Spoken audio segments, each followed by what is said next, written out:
Okay, I'm just waiting for. Okay, right. Good morning, everyone, and thank you so much for joining us today. Also, a big thank you to Con Hill for hosting us today and just giving us as women this platform to speak on these issues that are very important to all of us. My name is Tshego the Voice, and I'll be speaking together with Agnes Sibanda. She's the Executive Director of SSP, which is the Student Sponsorship Program, and that is amazing to say the least. But I know that her journey has started way before this, and so yeah, I'm very excited for us to get into everything. Great. Okay, so the first question that we were asked to touch on is what our journey of leadership looks like.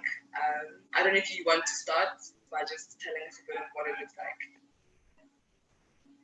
like. So my leadership journey has been quite long. It starts with being a firstborn and a big sister to boys only.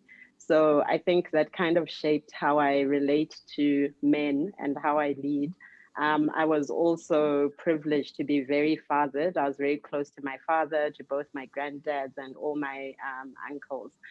And I think that the way that I was raised, my dad taught me that, being a girl was just sort of a data point. It had nothing to do with my capability and what I'd be able to do in life. So that's kind of, I guess, taken away the sense of impossibility. That said, I think that, the real world was a shock to me because not everyone was willing to accept my very sort of clear sense of being or who I was as a person and as a female.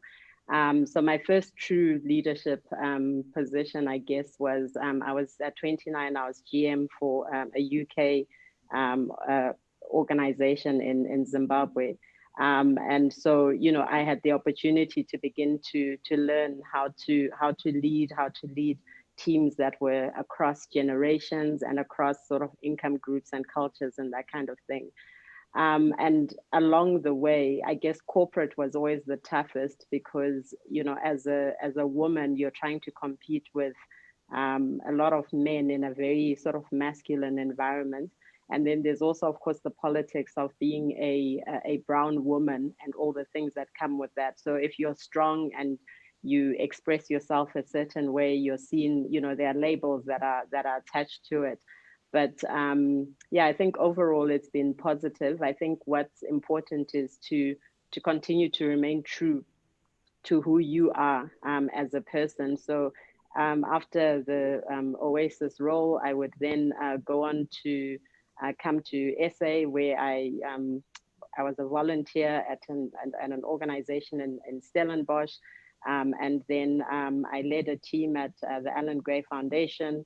And then from there, I led a desk at the NEPAD Foundation, and then worked in management consulting on and off to sort of where I am today. And then also I went, in consulting, I worked in a corporate where the culture was very masculine as well. So, my personal style is to dress up for work. So there'd be discussions about your body while you're in the room and that kind of thing. So, it's been the entire journey it's had its ups and downs. And, I'm sure we'll cover it later. And there are moments where you doubt yourself. But I think the reality is that there's power in being a woman and power in presenting yourself as a woman and as a strong woman unapologetically. Yeah. Oh, I love that. Oh, you just ended your journey on such a beautiful note. And I just love the fact that you started off with your leadership journey being a firstborn, because it's the same with me. Wow. I'm also firstborn. Yeah, and the difference is that we are three girls and one boy. Oh, So, wow. yeah, so like in a family, we're mostly girls and there's just one boy, but still, like, there are times where, the boy is favored. This is just like with the extended Mm. family. And for me, when my younger sisters are picking up on this, I feel like it is my responsibility to call that out because I never want them to grow up in an environment where they're constantly questioning themselves and their capabilities over the fact that they're a girl. Yeah. So yeah, that was just like one of the first experiences that I've had. And throughout high school, I went to an all-girls school. Hey, So did I. really? Yeah, no, I really loved it. I don't know, I loved it all the way until the end, and I was head girl of the school. But you know, even in that position, for me, it was just a very weird experience because you find yourself leading girls, but being compared to male leaders at the boys' school. And for me, like, it was just one of the most challenging things because I didn't understand why it is that girls at that time, or I don't know, they spoke of preferring to be led by a man, you know. And then it was then where I realized that a lot of the times we feel like, or we grow up understanding that, you know, the image of a, and therefore you struggle to wrap your head around it being a woman, you know. Yeah. And also you find yourself being compared to the other women, you know, that came before you, and you find the woman who came after you being compared to you, you know. And it's like none of the women can win because ultimately it's like we're competing with one another. And that was something that I didn't really like because I felt like we're all so different and so unique, and we should be allowed to express ourselves fully in our leadership, you know, without having to live up to man or, you know, try and follow in somebody else's footsteps. So yeah, but like overall, it was such an amazing experience. I mean, yeah, like it was just so great being an older sister to many young girls, and I really enjoyed that. And then I came to university. I'm in second year now. Okay. Yeah, where I was like more active in the space of youth advocacy. I was going to a lot of young leader conferences, and I was getting involved in like different organizations as a volunteer. But even in that space, I always felt like, you know, as women, we're competing against one another, but we're not working together. But at the same time, it's like there are these men who are actively trying to keep you out of those spaces. So it was just a really interesting experience. And as you said, you're also dealing with the fact that men are speaking about you in a certain way, or men, and for me, it was much older men, you know, they're doing certain things to you that are very inappropriate. And you still have to continue leading as if nothing is happening, you know. And that's when I realized that truly the journey of leadership for women and men is completely different. Because right now, at such a young age, I'm dealing with things that I shouldn't be. But like other young boys my age are not dealing with that. And they're still able to lead, you know. They're very comfortable in that space. They're welcomed and they're taken seriously, unlike us. You know, you're taken like a little doll, whale, you know, or a sexual object to them. So yeah, that's what my journey has looked like. Very challenging and had its ups and downs, but I guess I'm very grateful for all of the lessons that it has taught me, and yeah, it makes me even more excited for the future. You know, yeah, I'm really learning from it every single day. So the second question is that, oh, would you say that you've always had the courage to remain true to yourself, your passions, your morals, and all that you believe in throughout your journey? It's an interesting question. I think I haven't always, in the sense that, like I said earlier, that there were times when I doubted myself. So, you know, I tend to be quite a direct person. And so when you speak in that way, it's not always perceived as collaborative or that kind of thing. So I did go through a phase in my life where I sort of swung the other way, where I tried to be diplomatic, but it was almost to the point of being, you know, misunderstood or incomprehensible. Because, you know, I'm also one of those people that if you're talking to me, if you want to say to me, I hate your hair, just say that. Don't talk about multiple hairstyles, because I just won't understand where we're going or what we're talking about. So I think in that period, I questioned whether whether being a straightforward person was healthy or helpful for people around me, for situations around me. But I think that what helped me was beginning to observe other women around who I felt were successful with male leaders. So I remember one particular organization I was in, and there was a young lady who just always seemed to be able to get the male leaders to come round to her way of thinking or what she was proposing. We were both consultants. And so I realized it was, she used non-threatening language, she used, agreeable language, etc. So then I did wonder whether that was a betrayal of self. But I guess, in every context, you're also trying to decide what winning looks like, because sometimes people are not objecting to what you're saying, they're objecting to the manner of it or their inability to receive the way you present yourself, etc. So I think one of the hardest things is coming to a place where you can put ego aside and think to yourself, what is the best way to get a great outcome for everyone in this situation. I think the other shock for me was realizing that there were, young women that looked up to me, because ironically, even though, you're never quite a member of the boys club, I spent a lot of time around men. I've been mentored by men. And I'd never really had female role models in my life other than my mother until she passed away. So, when I then heard, especially younger women expressing admiration for me, it was a shock, because then it also put a greater onus of responsibility on me to think about, how am I presenting myself, and how does that also impact other young women who are coming, and what truths do people need to know? Because I think sometimes we also, as women, we talk about being strong and shaking, cages and rah, rah, rah, and all those things. But the truth is, as you ascend as a leader, whether you're a man or a woman, it actually becomes about relationship and the ability to what's the right word to enroll people to where you're going and achieving what you need to achieve, than it is about sort of stomping up the hill. I think different situations require different things. So sometimes you're a wartime general, so the courage you need is actually to run into a fire and pray to God that other people will run behind you. And other times it's the courage to put your ego aside in order to get a good outcome for for everyone. So I think that's sort of like the dilemma that I've dealt with when it comes to courage is, and also being able to speak out was a big thing for me.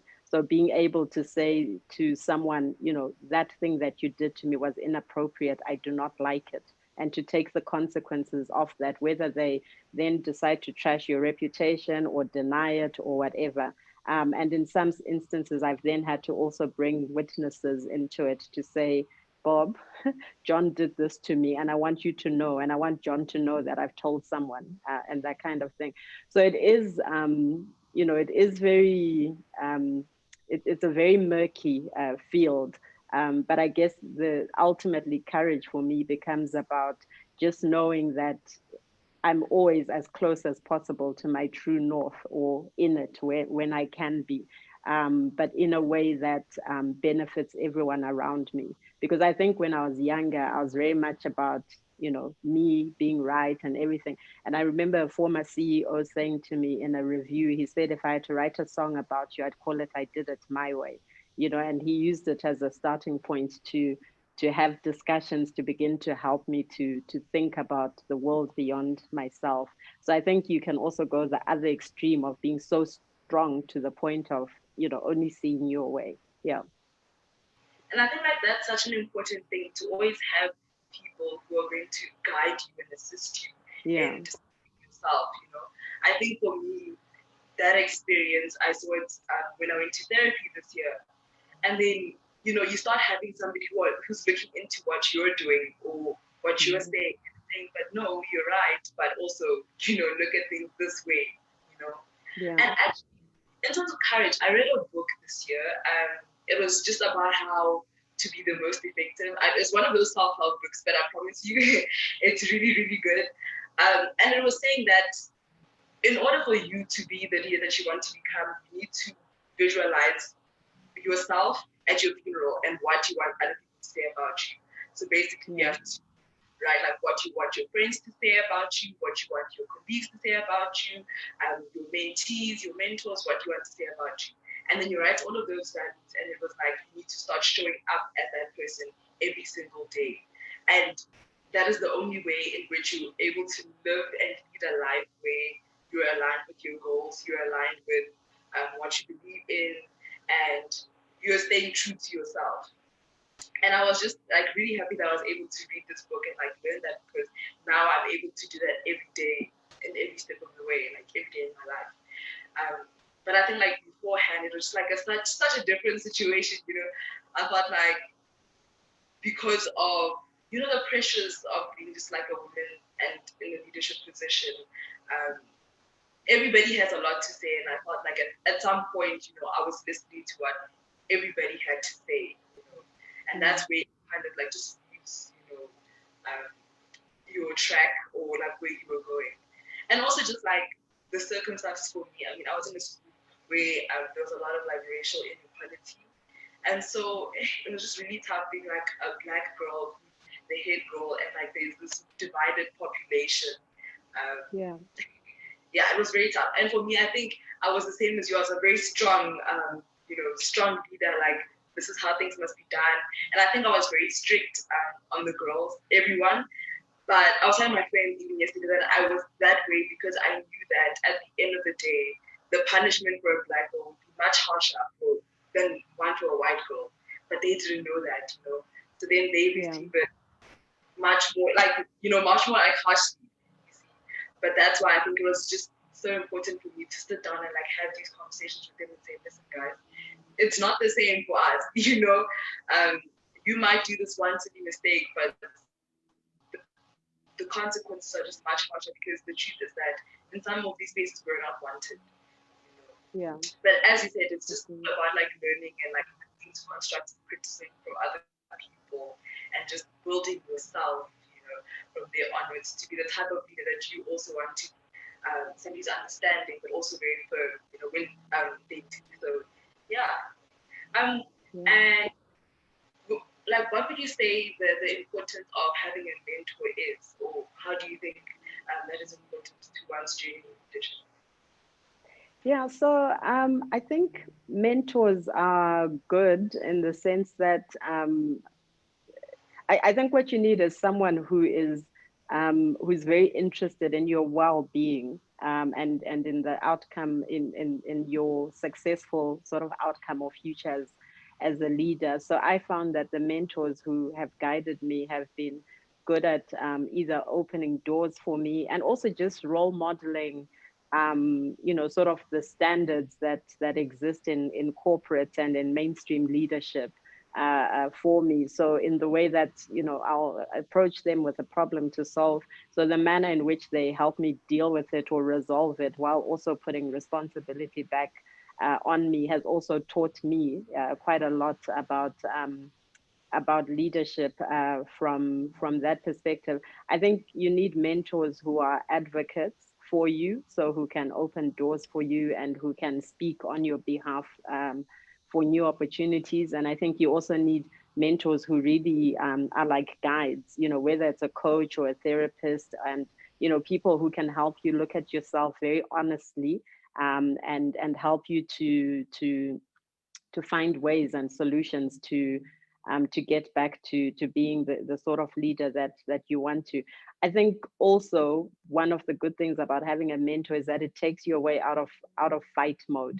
So I think also, with younger leaders, younger female leaders, often you're so busy in the fight with the struggle, whatever your struggle is in your head, that there's no time to think about growth and learning and life beyond that. And I think we can also become dogged about something where you just decide, I'm sticking to this until it's solved.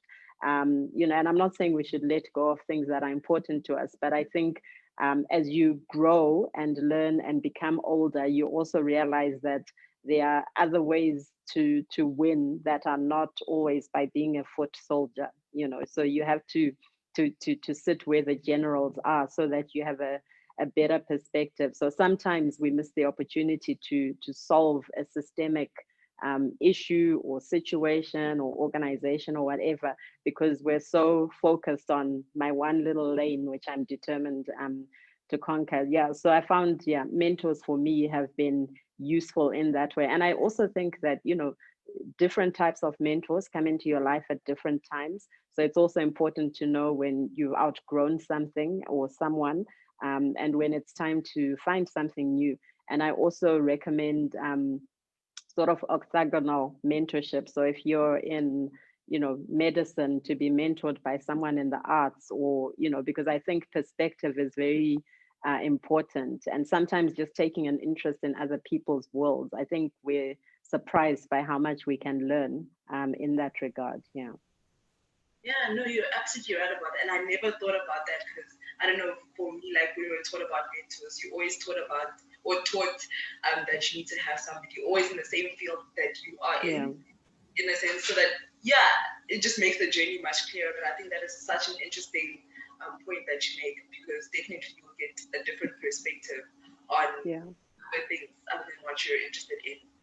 Yeah. And another important thing in this thing of leadership is having confidence in yourself and in your abilities as a woman, especially if you're in a space with a lot of men. So how has that been for you, and how have you struggled, maybe, or not struggled, in finding or getting confidence in your capabilities? Yeah. So I think confidence gets knocked in many different ways. In my case, I think, you know, um, it's a very peculiar perspective. But one of the things that was hard for me was sort of being a dark girl, which in a world where, the fairer you are, the better. And also having grown up with a very fair skinned mother. So I think for a long time in my life, I wasn't sure that I understood myself to be an attractive or good looking person. And so, what that means is that when you are working around people, especially around guys, I would overcompensate in other areas. So, the first sort of decade of my life, I was a very determined tomboy. Even though I liked, the feminine aspect of dressing up and whatever, but I just didn't have the courage to go into that. And then when you do, people then notice you and they look at you. So I think one of the tough things was accepting that you will be looked at when you walk into a room, or when you have to walk across to a stage, and that you open yourself up to all sorts of things. But and then also, I guess, there's the famously discussed imposter syndrome, where sometimes you think, I'm not sure that I can stand up here and say all these things to all these people. What if I'm not the real thing? What if someone else stands up and says something better? What if someone undermines me? But I think that, as you become better at being yourself and being who you are, and better at the things that, that are in your field, whether you're a doctor, nurse, artist, whatever it is, I think that, we become better at understanding our fields and our expertise. So that builds your confidence better. So that, this particular activity I do at a genius level. This one I'm not even going to try, because well, not I won't try, but I just know that there's people who do it better than me. So yeah, so again, I think confidence then becomes multifaceted. Is courage to stand up and be heard, and to also speak with conviction. So knowing how to level your voice, so that when you make statements, they are understood to be complete and absolute and resolute and that kind of thing. Whereas I think, yeah, sometimes we are swayed by fear, and so that takes away from our ability to then say and do what we need to do with conviction. And that fear, like I said, is driven by all sorts of things. It could just be, I'm not clever enough, I'm not pretty enough, I'm not whatever enough it is. And I had been shy most of my schooling. So learning how to speak publicly, or to be a keynote speaker, or to address, 600 people or whatever it is, was something that I had to learn. Even today, I think it's fair to say I still get anxious, but I think you sort of are anchored by the truth that you're about to deliver, and the fact that I know it sounds very cliched, but that you are fine as you are. So yeah, so confidence, I think, is just about um about being, just believe in your own madness. Yeah. Yeah. And I think I really I like what you said at the beginning because it reminds me of a conversation that I had with my mentor about how, like, as Black women, you always have to overcompensate. You always have to, Yeah. you have to do much more than any other person, like a white, white woman or a white man or a man, because at the end of the day, like, there are so many spaces that actively try and keep us out or try and dim our lights or try and make us feel like we're not capable or we're not deserving or we don't belong. And Yeah. you find yourself having to excel much more than everybody else just for you to get a foot in the door. You know, Yeah. I've always been one who acknowledges my privilege in that I'm fair-skinned and also I can speak with, this Model C accent, right? Because Yeah. I'm aware that it opens many more doors than It it does does. one. Yeah. And Yeah. I think I'm always so aware of it because you enter those rooms and then you're the only Black girl, Yeah. or and it's amongst men, or you're the youngest Black girl amongst all of these people. And I've Yeah. always been so aware of it because for me, it's not a comfortable space, and that I always want more of us, more of us Black girls to be in that space. But that's why I always feel like it's so important for women to be leaders and for Black women to be leaders because it's Yeah. only us who can usher more people into these tables. It's only us who can make way for everybody else who doesn't have access or who's not, the palatable Black person, Yes. to gain access to that space. I remember there was another girl at my school and she told me that you're different from all the Blacks. And I was like, first of all, how do you say something like that? And how do you expect me to take that as a compliment? Yeah. And for me, Yeah. ever since then, I made it my mission that, like, no matter what, I always need to make sure that there's room that is made for many Black girls like myself, and even those who don't look like me, who don't come from where I come from, to enter. Because there are these people who are actively just trying to keep them out, and we cannot have that anymore. And I think, for me, like, I was fairly confident when I was in high school, and up until like I entered university.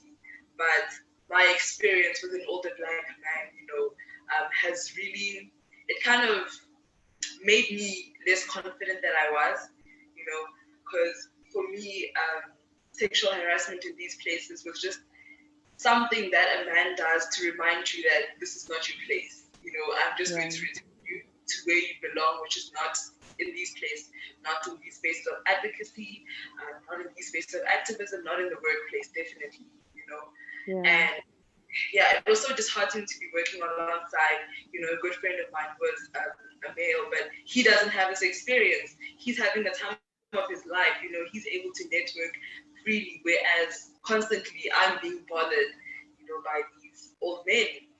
And for me, it was just like really unfortunate that volunteers are not protected in those spaces. Yes, they give you access to the networking, but ultimately, who do you go to when these things happen? But I guess going back to your question, that's then the answer is then how do you exercise your courage, right? Because I think that one of the challenges among Black women, I think it's also to do with our cultures. It's just the culture of silence. So there are things that are not spoken about. You don't bring it up if this uncle does this to you. You don't bring it up if that person does that to you. And I think, it has to be stopped because then you have, entire groups of women who sit with the same trauma that's caused by one person, but no one is able to speak. So that person continues with their bad behavior. So that was going to be my comment. I think the other one that I was going to comment on, you spoke about being, the youngest in a room. I think also looking youthful can work against you. So I remember once applying for a lecturing position, being accepted on the basis of my CV, and then walking in to meet the faculty before starting. And they took one look at me and they said, "You look too young, like no one can take you seriously." So, that's done. And I was also intrigued by what you said that, people still talk about you're not the same as other Blacks. I mean, I was at university in the 90s, so I can't believe that that this is a reality still nowadays. yeah, and then again, also, I guess as women, we have to create a culture, or maybe it's also as Black people, where certain things are not perceived to be compliments because they are not useful. You know, my parents sent me to a great school so that I would be able to assimilate and think and talk, etc., like those, like, you know, like white people, etc., similar to you. But I don't think that that means that you're now, you know, suddenly a different person, because I think there are also things in our cultural norms that define us as leaders and give humanity to how we lead. So, you know, so it always saddens me when, you know, you speak so well is, you know, is something to be happy about. Yeah. And they don't understand your shock. They don't understand why you don't accept that as a compliment. Because for them, you're a good Black, you should be happy. And you're like, but no, that is not how, that is not a compliment for me. And that is not how I want anybody to speak to anybody else, you know. Because Yeah. if you have this notion that there's a better Black, then that means there's a bad Black. And how can you even speak about people like that, you know? And for me, I always felt like there are so many other people out there who know much more than I do, you know, who are much more intelligent, also just as capable. They just don't have the same access that I have, you know. Yeah. And that's just the reality of just how unfair this world is. But as I said, like, as Black women in these spaces, it's always going to be our responsibility, you know, to bring those people in, you know, because nobody else will if we don't. And Yeah. I think also you're so right about this culture of silence, you know. That's the thing, and like that's the scary thing, because when these things happen, you feel like you don't have a voice anymore. You don't know who to go to, you know. For me to even tell the partner that I was working with, it took me a very long time, because I knew that it would take a lot of convincing, you know, that this happened to me and that this was real. And I think that's definitely one of the things that kept me silent for a very long time, because everybody knows this man is a very charismatic man who's very, you know, loving, and he's just fun. It's probably just a joke, you know, but they don't understand what I'm experiencing on the other side, you know. And so Yeah. that just me knowing his portfolio and his, you know, the way people see him, I just never felt as though the space was safe enough for me to even say anything, you know. And Yeah. I did that like multiple times, and I kept just leaving organizations because of things like this, you know. Until this year, when my therapist was like, "No, you can't have these people remove you from a space where you belong to be, you belong in. You can't have these people, you know, isolating you or taking you away from opportunities that you worked so hard for, you know." And she's like, and in all of these things, you always need to look, okay, do I have the upper hand? You know, like record a conversation, or, you know, whatever they give you, whatever they text you, have, like, keep that as a record, so that when you do speak up and they don't believe you, you have, you know, something to say, listen, I've got proof, you know. So it was a very, very tough lesson for me to learn. And it took a while for me to understand, to like wrap my head around it. And yeah, now I know that if I'm faced with the same situation, I'll never take it sitting. I'll never be silent again, because, as you said, we can't let more girls enter into that space and be exposed to those people because we didn't call them out when we could have and when we should have. So Yeah. yeah, that's just been my struggle in like finding confidence in myself as a leader. Yeah. And I think it also just like, for me, it was always just the thing of, okay, this man is just telling you don't belong. And that's just how I've always received it, you know. Because I'm like, no, it's not happening to my fellow male partner. Why is it happening to me? You know. So yeah, but I'm over that now. And yeah, I've learned to just trust in myself and in my capabilities, and never allow somebody else to take my shine away from me. Yeah. Yeah. And the other thing that we wanted to touch on is just, what do you think makes female leadership unique? I think what makes female leadership unique, I think the primary thing is nurture. So it's a fascinating thing when you watch kids being raised, you know, boys and girls, depending on the family. Little girls are taught, they play with dolls, they're taught about looking after them, about, playing mom or teacher or whatever. Whereas little boys seem to be encouraged towards aggression and building and that kind of thing. So I think, that sort of ingrained ability to nurture that's put in girls um, is a key driver in how a lot of women then lead. I'm not sure what happens with why women don't always seem to form great communities of helping each other to progress. But I think also women lead from a heart place. So I think wisdom is a big part of it. Lessons learned, what so and so knows, and this ability to continuously connect each other to each other. I think that drives how women lead a lot. Um, and I think women lead with their intuition. I think, they're more willing to trust their gut and just say that this doesn't feel right. And take that as an acceptable data point. So I'm not saying all women are like that, but I think in my experience, women are willing to contend with the unseen as a way of making decisions. It won't always just be, these are the numbers, these are the, 20 bricks that are missing from that building. These are, so I think there's also a greater sense towards community building and worrying about people and that kind of thing. So that's what I enjoy about female leaders. Yeah, I think that's what I've observed. Yeah.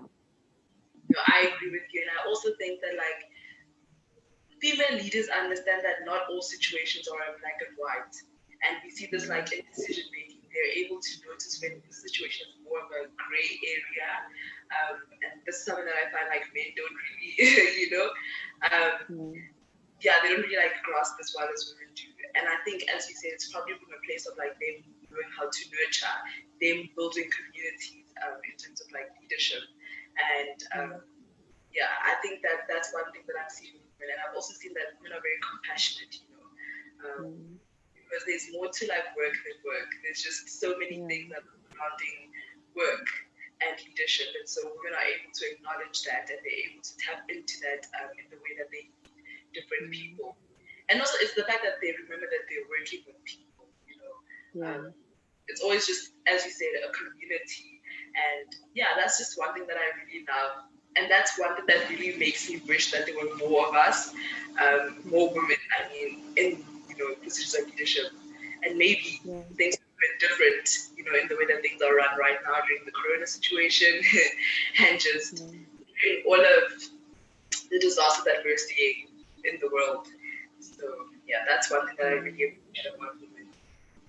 I think Yeah. two more things as well for me about female leaders is I also observe women to be tougher on people, I guess, on situations, especially women who are parents or have parented, people into adulthood. I think they sort of see through the nonsense and they're not, willing to put up with it. And I think also sometimes women can make worse enemies. I think we know exactly when we're done or when we're over something. And so, I think there's a viciousness that women are capable of. But I think, the world over, a lot of us spend our lives sheathing our claws because you just think if I take the gloves off, like no one will survive this situation. So yeah, so I think, I guess ultimately each person has to then define how far they're willing to go with compassion, community nurture, etc., and also how far they're willing to go in terms of, you know vengefulness, being tough on people, and that kind of thing. um yeah, so hopefully each one of us will find a happy middle ground. Yeah. As we come to an end, what message do you have to young women like myself who want to be great leaders one day, such as yourself? um I think what I would say is pre-decide who you are. In your youth, in your 20s, especially at university, you have the opportunity to interact with, thousands of other young people your age, all of who come with different moral compasses and belief systems. And I think that be open to meeting different people, also as a way to see how resolved you are about what you believe in. And I would say also pick your friends well, because often the networks that we create in university become the people that you also take into your future.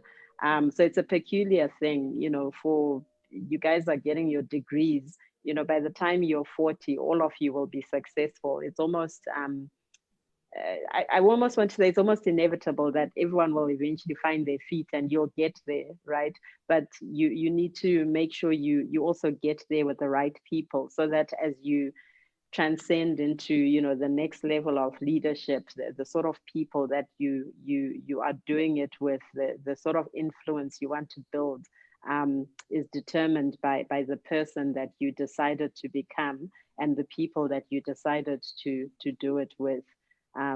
Yeah, and also I guess, like some of the things we're talking about, be bold. There's no one ever died from being bold. We don't live in the days where you'd get shot or thrown in a dungeon or whatever for speaking out. So when you have the privilege of living in a democracy, and you have the opportunity to be a change maker, yeah, find your courage to do or start the thing that you purposed in your mind to do. Yeah.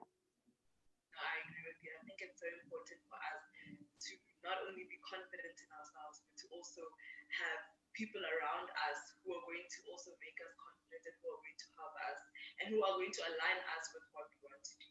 Because I think, like, Yeah. right now, it's just like such a sweet spot, because it's time for us to grab all the opportunity, but it's also a time for where we could potentially be super distracted by all the other things in life. And so it's really important to have people around you that keep you grounded and just make you remember why it is you're at university in the first place, why it is you said you wanted to do what you say you want to do, and yeah, it will help you along the way.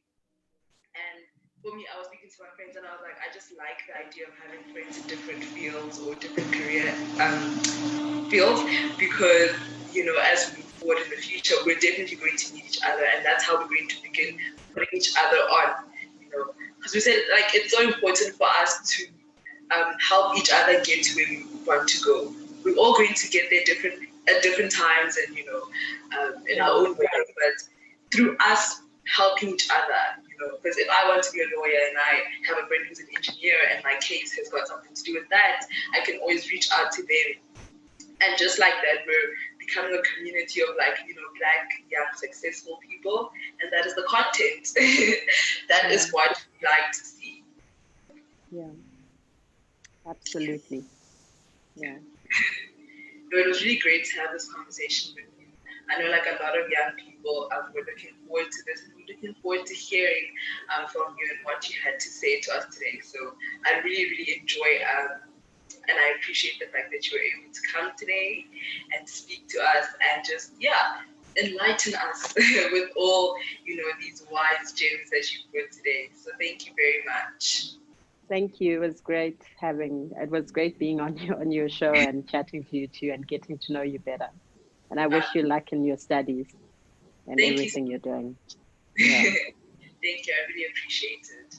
I also just want to say thank you to Con Hill for creating this platform for us to be able to come here and have these conversations. Because I mean, something that I said is that us as women often don't have many platforms where we can come and sit down and have these conversations from different generations and different people, all races, just everything, man. So them together with Kuma, they did the amazing thing, which is bringing us together throughout from yesterday to today, and like we're able to have these conversations. So thank you to them, and also Women Leadership is going to be having they're going to be having a review. Let me see, what is it called? Oh, they're going to be hosting reflections on the Memoirs this Friday, and it's going to be on YouTube.